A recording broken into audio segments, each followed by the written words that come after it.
khodam leluhur itu bukanlah arwah daripada leluhur kita, melainkan dia adalah keilmuan yang menetes ke dalam anak keturunannya.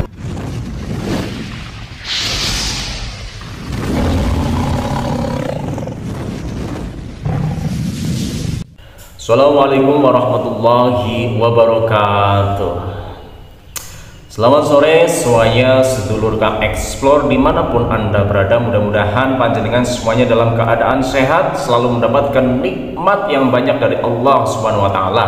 Yang terpenting adalah yang pertama nikmat, yang kedua adalah panjenengan mendapatkan rezeki yang banyak dari Allah dan mendapatkan keberkahan-keberkahan apa yang telah kalian lakukan di hari ini. Oke, di sore kali ini Ki Amno mendapatkan request dari teman-teman yang mana mereka bertanya untuk membuat video tentang seseorang yang mendapatkan khodam leluhur. Nah, ini bagus nih, bagus untuk kita angkat karena banyak sekali orang yang menceritakan orang ini silsilah ini, orang itu silsilah itu. Maka di sore kali ini Ki Amno membuat video yang berjudul ciri-ciri orang yang didampingi khodam leluhur.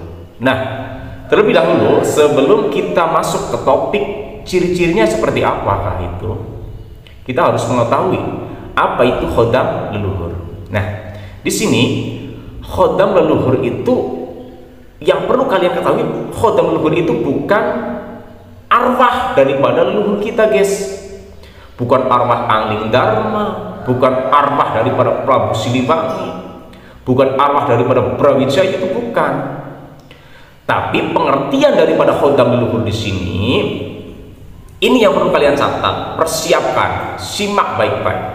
Khodam leluhur yang harus kita pahami adalah keilmuan yang dulunya pernah dilakukan oleh leluhur kita, ya, keilmuan yang pernah dilakukan oleh leluhur kita, baik mereka mencarinya melalui dengan cara bersemedi, menyepi di atas gunung, di gua, maupun di tempat-tempat lain melalui semedi dan lain sebagainya. Nah, itu yang disebut dengan khodam leluhur. Nah, jadi khodamnya, makhluknya setelah tuanya leluhur kita meninggal, itu makhluknya tumetes kepada anak keturunannya, terus turun dan turun sampailah kepada panjenengan semuanya ini yang termasuk masih terah-terah semuanya.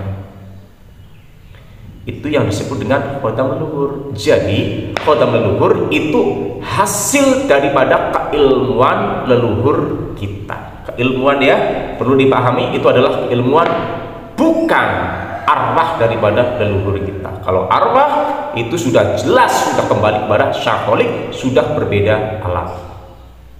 Seperti itu. Nah, terus tujuannya apa kira-kira? Tujuan daripada mereka para leluhur mengirimkan, menugaskan khodam daripada leluhurnya itu untuk mengikuti para tetesan-tetesan darahnya. Tujuannya mereka adalah untuk menyambung nasab, karena di hari akhir kita akan dikumpulkan berdasarkan orang yang kita cintai, kita dikumpulkan dengan orang yang satu bendera, kita dikumpulkan dengan orang yang satu nasab. Satu itu, guys. Jadi para leluhur kita dulu pemikirannya itu betul-betul jeli. Apa yang mereka mau lakukan betul-betul sudah dipertimbangkan sangat dalam sekali, tidak seperti kita. Apa yang kita lakukan, apa yang ada di otak kita, langsung kita lakukan. Itu yang disebut dengan gabah. Tapi beda dengan leluhur kita dulu, untuk menyambung nasab supaya anak keturunan kita selalu terlindung dari segala mala bahaya. Ini konteksnya, maaf ya, memang segala sesuatu itu Allah Subhanahu wa Ta'ala, tapi di dunia ini tidak ada campur tangan daripada wasilah. Semuanya itu ada wasilahnya, semuanya itu ada lantarannya. Nah, maka daripada itu leluhur kita itu keilmuannya dinaskan. Bahasa Jawanya itu dikongkon, setelah saya meninggal ikutilah anak keturunan saya sampai yaumil akhir. Jika di dalam agama kata ustadz-ustadz para peruqyah itu disebut dengan jin nasab. Wallahu a'lam bishawab. Nah, terus lantas bagaimana ciri-ciri orang yang mendapatkan, orang yang didampingi khodam leluhur? Yang pertama, orang yang didampingi khodam leluhur itu orang tersebut memiliki pola pikir lebih dewasa daripada umurnya dan memiliki pola pikir lebih dewasa daripada orang lain. Sebagai contoh, ada anak kecil berusia 7 tahun, 9 tahun. 9 tahun mereka kan sudah masuk dalam akil balik. Mereka terkadang itu sering nyeletok, mereka mengucapkan sesuatu yang di luar nalar kita. Mereka itu bisa mengucapkan kata-kata yang bijak, kata-kata yang dewasa, dan terlihat daripada gesturnya itu kelihatan anggap umurnya itu dewasa. Itu yang pertama, guys. Yang pertama, orang yang didampingi khodam leluhur. Terus yang kedua itu mempunyai kepekaan batin dari kecil. Selain memiliki kepekaan batin, biasanya mereka itu bisa melihat makhluk-makhluk astral, makhluk yang tak kasat mata. Saya tidak mengakui bahwa saya keturunan daripada silsilah mereka para raja. Saya juga termasuk itu tidak. Tapi saya memang dari kecil itu sudah seperti itu. Waktu saya masih MI, masih di bangku SD, saya itu sudah bisa melihat yang namanya kuntilanak, sudah bisa melihat yang namanya gendurwo.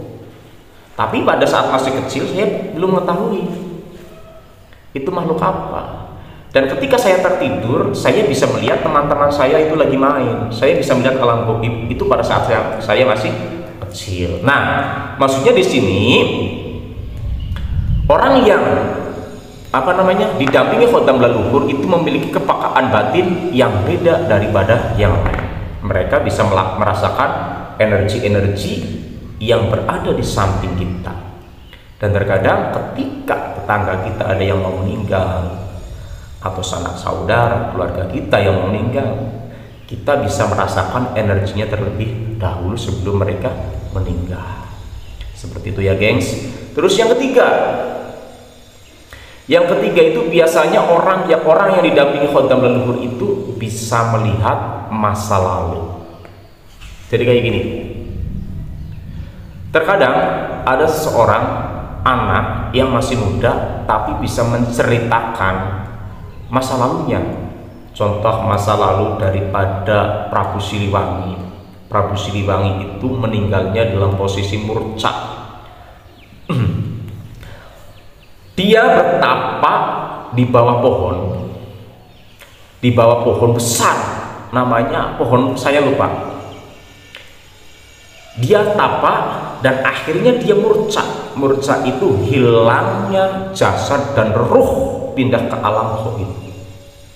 Nah, tanpa kita sadari, tanpa kita harus mencari referensi, tanpa kita harus melihat di YouTube, tanpa harus kita membaca, kadang orang yang dititipi khodam leluhur itu bisa mengetahui. Kok bisa mereka mengetahui seperti itu? Ya udah jelas, karena kita itu kadang selalu dibisiki ketika kita lagi santai, ketika kita lagi sendirian. Itu seolah-olah itu ada yang ngomong di telinga kita di sebelah kanan, bahwa di zaman dulu kakek kamu itu seperti ini kayak gitu. Maka tidak heran ketika orang yang dititipi khodam leluhur itu bisa menceritakan masa lalu dan mengetahui kejadian-kejadian di masa lalu. Bahkan tragisnya bisa mendeteksi ketika ada seseorang yang kecelakaan, itu mengetahui masa lalunya. Terus yang keempat itu orang yang dititipi khodam leluhur itu sangat tertarik dengan cerita-cerita mistis maupun cerita-cerita masa lalu. Mereka itu sangat tertarik ketika orang yang dititipi khodam leluhur melihat sesosok figur yang bisa menceritakan tentang kejadian masa lalu. Biasanya orang-orang yang seperti ini itu akan mengejar, akan selalu memperhatikan, selalu mengkaji tentang ilmuannya, tentang apa yang telah disampaikan orang-orang yang mengetahui tentang spiritual maupun tentang sejarah-sejarah di masa lalu, terutama sejarah di leluhur apa yang di dalam tubuh kita.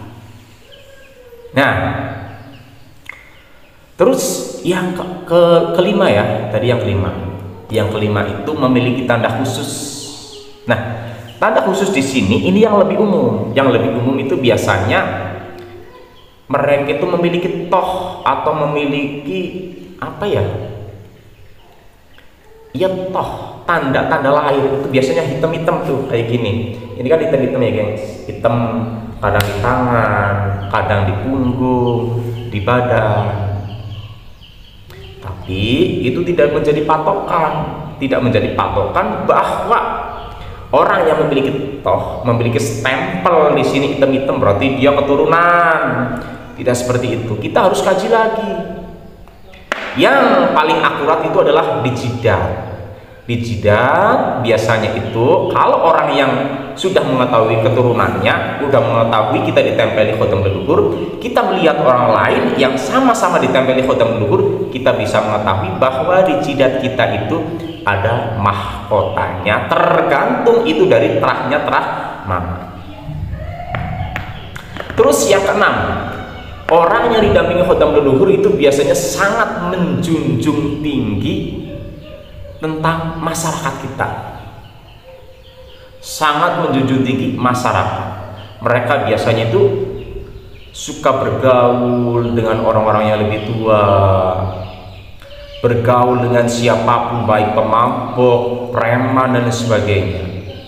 Mereka itu selalu mengerjakan sesuatu tanpa pamrih, mengerjakan sesuatu dengan ikhlas. Yang penting masyarakatnya itu selalu dalam keadaan aman. Nah, terus yang terakhir ini yang sangat familiar. Mungkin panjenengan juga yang menyimak video ini juga, oh iya, kadang ada yang seperti ini. Yang terakhir itu kata-katanya atau bahasanya itu mudah berubah.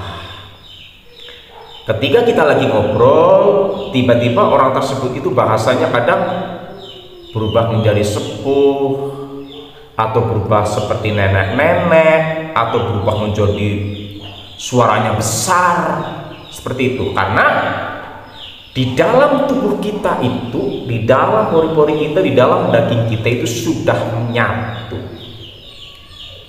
sudah manunggal. Tapi bukan manunggaling kawula Gusti, manunggal dengan khodam leluhur. Maka akulah aku, kamulah kamu, kamu ya adalah aku adalah aku. Jadi kita merasakan energi di sekeliling kita itu tanpa harus kita membaca japa-japi, tanpa kita harus seperti ini. Itu tidak. Tanpa kita sadari, kita langsung dikasih tahu itu sama khodam leluhur. Nah, itu 7 ciri-ciri orang yang didampingi khodam leluhur. Jadi yang perlu digarisbawahi ini, gengs, yang sangat perlu digarisbawahi, bahwa khodam leluhur itu bukanlah arwah daripada leluhur kita, melainkan dia adalah keilmuan yang menetes ke dalam anak keturunannya, atau menetes ke dalam cucu-cucunya untuk menyambung nasab atau untuk menjaga nasab. Udah paham, guys? Nah, mungkin itu yang perlu dapat kami sampaikan mengenai ciri-ciri orang yang didampingi khodam leluhur. Apabila ada pertanyaan terkait mengenai khodam maupun khodam leluhur, silahkan tinggalkan komentar. Baik yang baru datang maupun para subscribernya Ki Anu, silahkan. Yang baru datang jangan lupa kalau video ini yang bermanfaat silahkan like, subscribe, dan komen, share sebanyak-banyaknya agar channel ini berkembang dan bermanfaat bagi manusia semuanya, bagi kehidupan di alam semesta ini. Oke? Mungkin dari awal hingga akhir apabila banyak tutur kata yang kurang tepat, kami mohon maaf yang sebesar-besarnya. Wassalamualaikum warahmatullahi wabarakatuh.